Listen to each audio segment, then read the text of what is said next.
ನಾಚಿಕೊಂಡಿರಬೇಕು. ಆ ಕೋಗಿಲೆ ಮೌನವಾಗಿರಬೇಕಲ್ಲ ರಾಣಿ. ಮೊದಲು ನಿಮ್ಮ ಮಾತನ್ನ ಮೌನವಾಗಿತ್ತು. ನಾನಿಮ್ಮ ಸುಳಿ ಎಂಬ ಪದಕ್ಕೆದ್ದು ಬೇಗ ನನ್ನನ್ನ ಮಡದಿ ಸ್ಥಾನಕ್ಕೆ ಕಳುಹಿಸಿ. ತಡವಿಲ್ಲ. ಚಂದಿರಂತ ಕೆಲವು ಹೊಂದಿದ ನೀನು ಬಂಗಾರದಂತ ಬದುಕು ಸಾಗಿಸುವಂತೆ ಮಾಡುತ್ತೇನೆ. ಅದಕ್ಕೆ ನಿನ್ನನ್ನು ಅಲ್ಲಿಂದ ಇಲ್ಲಿಗೆ ತರಿಸಿದ್ದೇನೆ.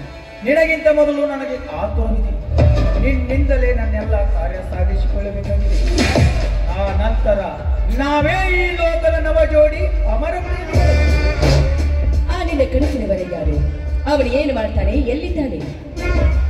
ವರ ಸೂಪರ್. ಅವನ ಹೆಸರು ಶಶಿಧರ್. ಅವನ ಹುದ್ದೆ ಸಬ್ ಇನ್ಸ್ಪೆಕ್ಟರ್. ಅವನು ನನಗಿಂತ ನಿನಗೆ ಹೇಳಿ ಮಾಡಿದ ಮೂರ್ತಿ. ಅವನಿಗೆ ನಿನಗಿಂತ ಮೊದಲು ಮದುವೆ ಆತನಿಗೆ ನನಗೆ ಒಪ್ಪಿಗೆ ಸೂಚಿಸಿ ಎಲ್ಲ ಸಿದ್ಧತೆಯನ್ನು ಮಾಡಿಕೊಂಡಿದ್ದಾನೆ. ಹೌದು, ಅವನೇ ಇನ್ಸ್ಪೆಕ್ಟರ್ನಿದ್ದಾಗ ನೀವು ಮಾಡ್ತಿರುವ ಕಾರ್ಯ ನಾನು ಮಾಡ್ತಿರುವ ಬಹುಶಃ ಎಲ್ಲವೂ ನೆರವೇರಬಹುದು. ಮುಂದೆ ಹಳಿ ತಪ್ಪಿದ ರೈಲಾಗಬಾರ್ದು. ಚೆನ್ನಾಗಿ ಯೋಚನೆ ಮಾಡಿ. ಎಲ್ಲವನ್ನು ಬಲ್ಲವಳ ಮುಂದೆ ನಾ ಚಾಡಿ ಹೇಳಿದಂತೆ ನಿನಗೇನು ಹೇಳಿಕೊಡುವುದೇ?